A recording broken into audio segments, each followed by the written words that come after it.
বাবা, বাজারে যাচ্ছিস নাকি? হ্যাঁ গো বাবা, আমি বাজারে যাচ্ছি।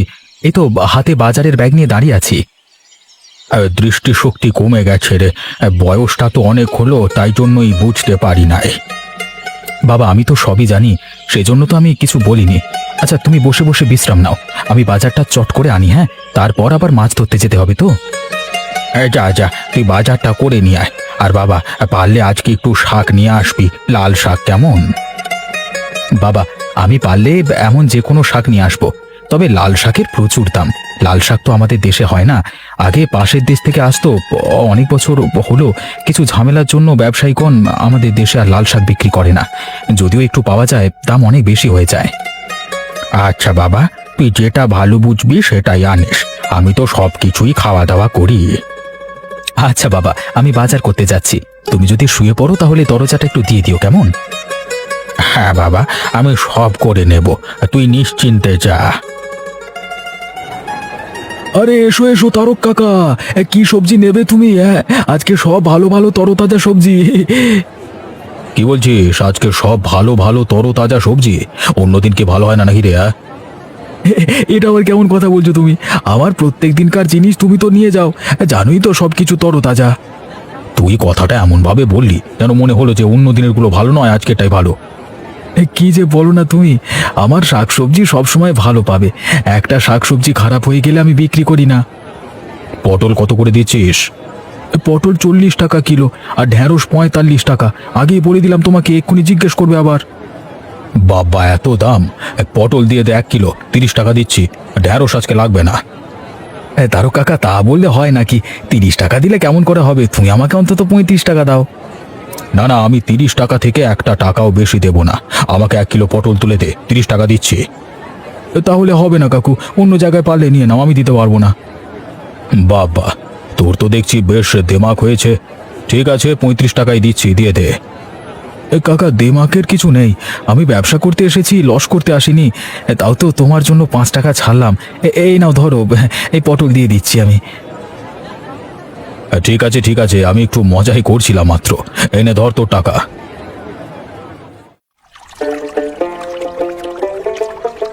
আবার অনেক দিন পর বাণিজ্যে বেরোলাম। এই লাল শাক বেশ ভালো দামে বিক্রি হবে অন্য দেশে। আগের বার বাণিজ্যও বেশ ভালো লাভ হয়েছিল, আশা করি আগের বারের তুলনায় আরো বেশি হবে এবারে, কারণ লাল শাকের পরিমাণও বেশি। হোক হোক, এটাই তো চাই। কি হলো ব্যাপারটা? আমি তো কিছুই বুঝতে পারছি না, এত জোরে ধাক্কা কিভাবে লাগলো? এখানে তো কোনো পাহাড় বা শিলা দেখতে পাচ্ছি না। তাহলে কি কোনো বড় সামুদ্রিক জীবের সাথে ধাক্কা লেগে গেল? বড় ভাঙন নাকি? কি আমাদের জাহাজটা ডুবে যাচ্ছে? আমার এত লাল শাক তো ডুবে গেল। না না, আগে নিজেকে বাঁচতে হবে। ব্যবসা বাণিজ্য বেঁচে থাকলে আবার হবে, জীবন ফিরে পাওয়া যাবে না। ওরে বাবা! দাদা, সবজির দাম কেমন কি রেখেছো গো? আর শাক পাওয়া যাবে? সবজির দাম মোটামুটি আছে, পটল 40 টাকা, ঢ্যাঁড়স 45 টাকা। কি নেবে? আচ্ছা, আমাকে 500 পটল দিয়ে দাও। আর যেটা বলছিলাম, শাক পাওয়া যাবে? হ্যাঁ, কেন পাওয়া যাবে না? এই তো পালং শাক আছে, পালং শাক নেবে তো? হ্যাঁ, তাহলে আমাকে 20 টাকার মতো পালং শাক করে দাও। বাপ বেটায় খাবো, দুদিন চলে যাবে ভালোভাবে। আচ্ছা আচ্ছা, আমি দিয়ে দিচ্ছি, একটু অপেক্ষা করেন। আপনার ব্যাগে সব কিছু ভরে দিচ্ছি। এই যে আমি ধরে আছি দাদা, তুমি শুধু ভরে দাও, তবে শাকটা ভালো হবে তো?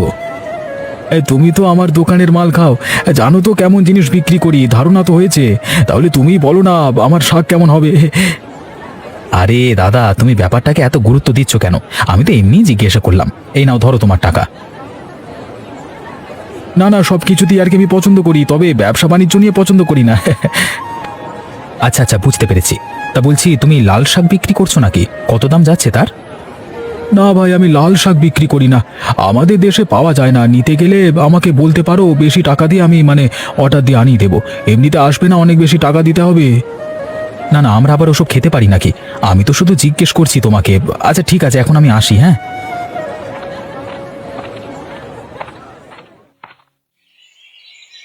গিন্নি, কোথায় গেলে গো? খেতে দেবে তো নাকি? আর সইতে পারছি না যে ক্ষুধা। এই তো গো, আমি দিচ্ছি আস্তে আস্তে। জানোই তো, বয়স হয়েছে, আর অত চটপট পারি না। এই নাও, খেয়ে নাও। ও মা, শুধু যে আমার খাবার নিয়ে এলে, তুমি কখন খাবে? তোমারটাও নিয়ে চলো, একসাথে খাবো। না না, তুমি আগে খেয়ে নাও, তারপর আমি খাবো। স্বামী না খেলে স্ত্রী খেতে পারে না। এসব বাজে কথা, বুঝলে গিন্নি? এসব মানবার কোনো মানে হয় না। তুমি খাবার নিয়ে এসো। না না, তুমি আগে খাও। আমি এসব মানি বাপু। তোমার খাওয়া হলে তারপরেই আমি খাবো। তুমি আগে খেয়ে নাও তো, তোমায় বেশি কথা বলতে হবে না। আমার কথা তো শুনবে না, যেটা ভালো বোঝো সেটাই করো। এই আমার খাওয়া হয়েই গেল, উঠে পড়লাম। এইবার আমি খেতে পারি। তোমার খাওয়া হয়ে গেছে, আমি নিশ্চিন্ত। যাও, ঘরে গিয়ে শুয়ে পড়ো। দুপুর হয়ে গেছে, খাওয়া দাওয়াও হয়ে গেছে, আর কোনো কাজ নেই তোমার। হ্যাঁ, এই তো আমি ঘরেই যাচ্ছি। তুমিও খাওয়া দাওয়া করে চলে এসো, কেমন? শুধু খাওয়া দাওয়া করে গেলে হবে? খাওয়া দাওয়ার পর বাসন মাজতে হবে। সব কাজকর্ম শেষ করে আমি তবে গিয়ে বিশ্রাম নেব। তুমি এখন যাও।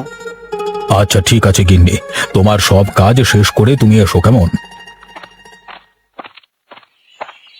কিরে সজল, মাছ ধরতে যাচ্ছিস নাকি? হ্যাঁ গো খুড়ো, মাছ ধরতে যাচ্ছি। এই ভোরবেলায় না বেরোলে মাছ জালে আটকায় না। তা তুমি এত ভোরে কোথায় বেরিয়েছো? আমি একবার বেরিয়েছিলাম প্রাতঃভ্রমণে। শরীরে তো বহু রোগ ব্যাধি, বৈদ্য বলেছে সকালবেলায় প্রাতঃভ্রমণ করতে, শরীর ভালো থাকবে। বাহ, ভালো কাজ করেছো তাহলে। তোমার আর চিন্তা কি, চাকরি করতে এখন অবসর নিয়েছো, বেতনের অর্ধেক টাকা এমনি প্রত্যেক মাসে পাও। এই সুযোগ সুবিধা পাওয়ার জন্যই তো চাকরি করারে। এত পড়াশোনা কিসের জন্য? এই একটা চাকরির জন্যই তো। খুড়ো, আমারও তো খুব ইচ্ছে ছিল যে অনেক পড়াশোনা করে চাকরি করব, কিন্তু পড়াশোনার বয়সেই মা মারা গেল। তারপরেই বাবা অসুস্থ হয়ে পড়লো, তখন থেকেই সংসারের হাল ধরতে হলো। আরে আমি তো সবই জানি, আর নতুন করে বলবার কি আছে? তখন তোদের যে কি পরিস্থিতির মধ্য দিয়ে সময় কেটেছে পুরো গ্রামবাসীই জানে। আমি এখন যাই, বুঝলে? বেশি দেরি করলে হবে না, তুমি প্রাতঃভ্রমণ করে নাও। হ্যাঁ, তুই যা, দেরি করিস না। আজকে দেরি হয়ে গেল, খুড়োর সাথে কথা বলতে বলতে অনেকটাই দেরি হয়ে গেল। তাড়াতাড়ি কাজ করতে হবে। আরে আরেকটু দূরে একটা নৌকা দেখতে পাচ্ছি, তবে মাঝি কোথায়? যাই আরেকটু এগিয়ে গিয়ে দেখি, মাঝি আবার বিপদে পড়লো না তো? আরে এটা তো লাল শাক, নৌকা ভর্তি লাল শাক, মাঝি তো অজ্ঞান হয়ে পড়ে আছে। দেখি তো ব্যাপারটা কি হয়েছে, ও নৌকায় যেতে হবে। আমাকে একটু পানি দেবেন? বড় জোর পিপাসা পেয়েছে, একটুখানি পানি। এই যে বোতলে পানি আছে, আপনি আস্তে আস্তে খেয়ে নিন। এখন অনেকটা স্বস্তি লাগছে। আপনি ঠিক সময় এসেছেন, না হলে আমি হয়তো মরিয়ে যেতাম। আপনি খেয়ে কোত্থেকে এসেছেন? আচ্ছা এসব পরে বলবেন, আপনি আগে আমার সাথে গ্রামে চলুন, আমাদের আপনার বিশ্রামের দরকার আছে। চলুন, আমি নিয়ে যাচ্ছি। আপনার নৌকাটা আমার নৌকার এই পেছনে বেঁধে নিচ্ছি। চলুন চলুন চলুন চলুন চলুন। কি গো, আজকে বাজারে যাবে না? না গো গিন্নি, আজকে আর বাজারে শাকসবজি বিক্রি করতে যাব না। শরীরটা ঠিক ভালো লাগছে না। ওই জন্যই ভাবি আজকে কেন এত বেলা পর্যন্ত ঘুমাচ্ছ। তা কি হয়েছেটা কি তোমার? মাথাটা ঝিমঝিম করছে, কিচ্ছু ভালো লাগছে না। রোজই তো রাত করে ঘুমাও, আবার ভোরবেলায় বেরিয়ে পড়ো। তোমার ঘুম ভালো হচ্ছে না, এই জন্যই তো মাথা ঝিমঝিম করছে, মাথায় লাগছে তোমার। হ্যাঁ গো গিন্নি, ওটাই হবে। একদিন ভালোভাবে ঘুমিয়ে নিলেই ঠিক হয়ে যাবে। ওই জন্যই ভেবেছি আজকে বিশ্রাম নেব। আচ্ছা ঠিক আছে, তুমি দাঁতন করে নাও, আমি কড়া করে চা করে দিচ্ছি, খেয়ে দেখো, মাথার যন্ত্রণা একেবারে ভালো হয়ে যাবে। হ্যাঁ তুমি তাই করো। তুমি আগে উঠানটা ঝাড় দিয়ে দাও, একটা একটা করে কাজ শেষ করে ফেলো। আমি তো আজকে বাড়িতে আছি, অত তাড়া নেই। হ্যাঁ গো, সে আমি জানি। আগে ঝাঁট দিয়ে নি, তারপরে কড়া করে তোমার জন্য চা বানিয়ে দেবো। দুজনে মিলে একসাথে বসেই আর চা খাবো। কতদিন পরে এভাবে নিশ্চিন্তে একটু বসে আছি, না হলে তো তাড়াহুড়ো করে এই কাজ নেই, সারাদিন চিন্তিত। এই জন্যই তো তোমায় বলি, সপ্তাহে অন্তত একদিন করে ছুটি নিও। নিজের পরিবারকে সেই সময়টা দেবে, দেখবে মন ভালো থাকবে। সপ্তাহের বাকি 6টা দিন ভালোভাবে কাজ হবে তাহলে। না গো গিন্নি, এখন ওরকম করলে হবে না। এই বয়সে ভালোভাবে টাকা উপার্জন করে জমিয়ে রাখতে হবে, বয়সকালে কাজে লাগবে। সবকিছু চিন্তা করেই রেখেছি আমি। হ্যাঁ হ্যাঁ, আমি জানি তুমি একটু বেশি ভবিষ্যতের কথা চিন্তা করো। না বলবো না, ভালোই করো। তোমার চিন্তা ভাবনাগুলো সফল হোক। আপনি এই গাছের তলায় বসুন, এবার বলুন আপনার সাথে কি ঘটেছে। আমি এই দেশের মানুষ নই, আমি অন্য দেশে থাকি এবং সেখান থেকেই লাল শাকের ব্যবসা করি। এইরকম এবারও জাহাজ বোঝাই করে শাক নিয়ে বেরিয়েছিলাম বাণিজ্য করতে। বাণিজ্য করতে বেরিয়েছিলেন তো ঠিক আছে, তবে আপনার জাহাজ ডুবলো কিভাবে? দুদিন আগেকার কথা, হঠাৎই আমাদের জাহাজে কোনো একটা বড় প্রাণী ধাক্কা মারে। ঠিক তখনই জাহাজের নিচ দিয়ে পানি ঢুকতে শুরু করে এবং আমাদের জাহাজ ডুবে যায়। আপনি তাহলে দুদিন থেকে সমুদ্রে এদিক ওদিক করছেন, তবে কুল কিনারা খুঁজে পাচ্ছেন না? হ্যাঁ, আমি তো নৌকা চালাতেও জানি না। নিজেকে বাঁচানোর জন্য জাহাজে থাকা নৌকায় চেপে বিচ্ছিন্ন হয়ে গেছি, নাহলে আমিও মারা পড়তাম। বুঝলাম, আপনি নৌকা চালাতে জানেন না আর যতটা পেরেছেন লাল শাক বোঝাই করে নিয়েছেন। আমাদের সাথে আরো বেশি লোক ছিল, তারাও সব বিচ্ছিন্ন হয়ে গেছে, জানি না বেঁচে আছে কিনা। তাদের কথা চিন্তা করে আর লাভ নেই। তারা যদি অন্যদিকে চলে যায় তাহলে আর বাঁচার সম্ভাবনা থাকে না। ওইদিকে সমুদ্রে বড় বড় সামুদ্রিক জীব আছে, এই ছোট নৌকায় টিকে থাকা সম্ভব না। আপনার ভাগ্য ভালো আপনি এইদিকে চলে এসেছেন। আচ্ছা চলুন, আপনি আমার সাথে আমার বাড়ি চলুন। আরে ওই তো লাল শাক আমাদের গ্রামে কি করে এলো? সবাই দেখবে আসো, আমাদের গ্রামে নৌকা ভর্তি লাল শাক এসেছে। আরে তুই তো ঠিকই বলেছিস, এটা তো সত্যিকারের লাল শাক। তবে আমাদের গ্রামে এলো কিভাবে? ওই গাছের নিচে সজলের সাথে কেউ বসে আছে না? আরে নৌকাটা আবার উনি আনেননি তো। এই চলো সবাইকে জিজ্ঞেস করি।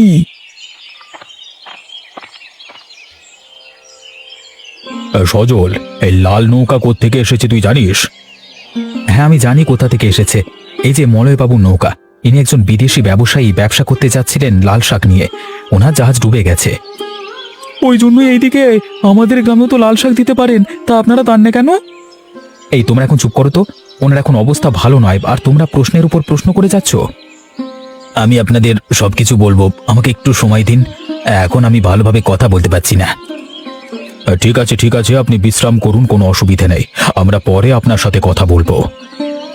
মলয়বাবু, আপনি আমার সাথে আমার বাড়ি চলুন, ওখানে বিশ্রাম নেবেন। সজল, তোমাদের বাড়ি নিয়ে যাও। তোমাদের বাড়িতে আমরা বিকালের দিকে যাবো সব কথা শুনতে। হ্যাঁ, এখন যাও যাও, এখন যাও।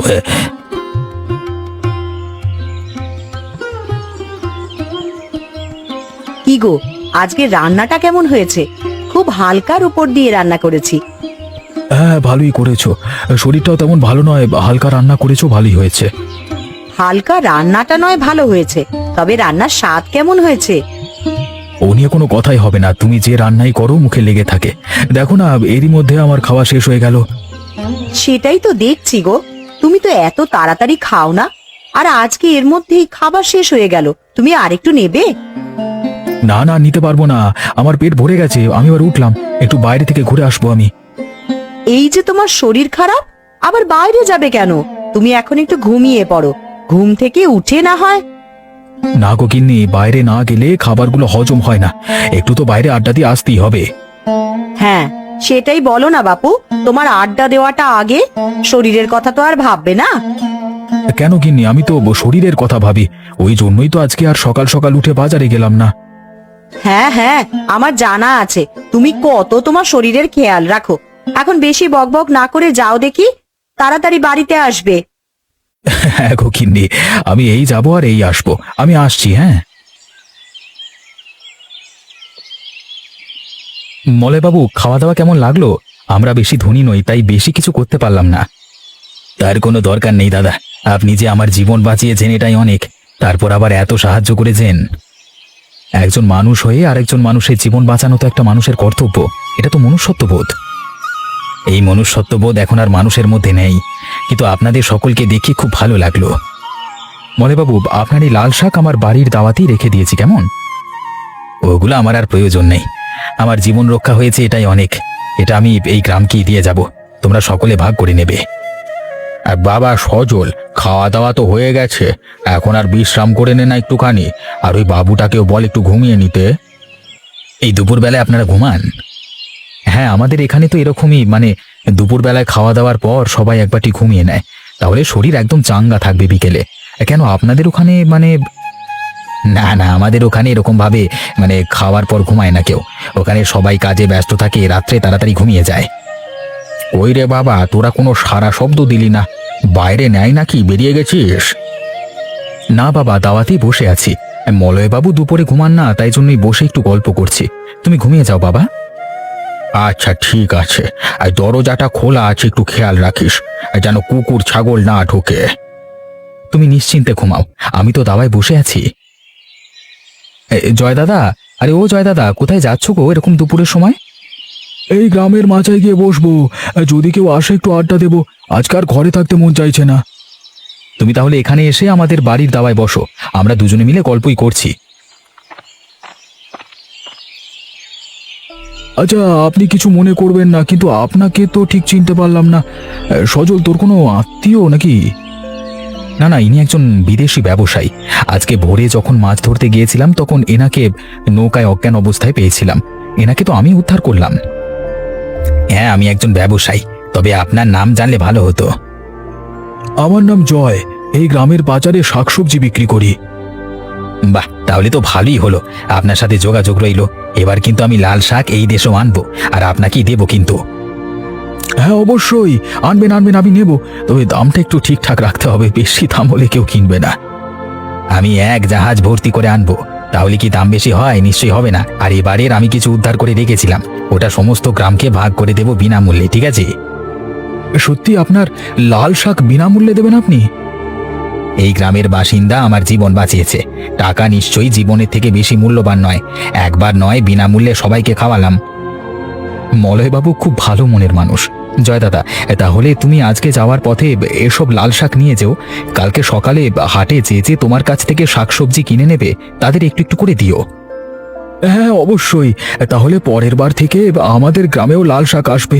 অনেক বছর পর আবার আমাদের গ্রাম লাল শাকের স্বাদ পাবে। আমার বেবি আনন্দ হচ্ছে।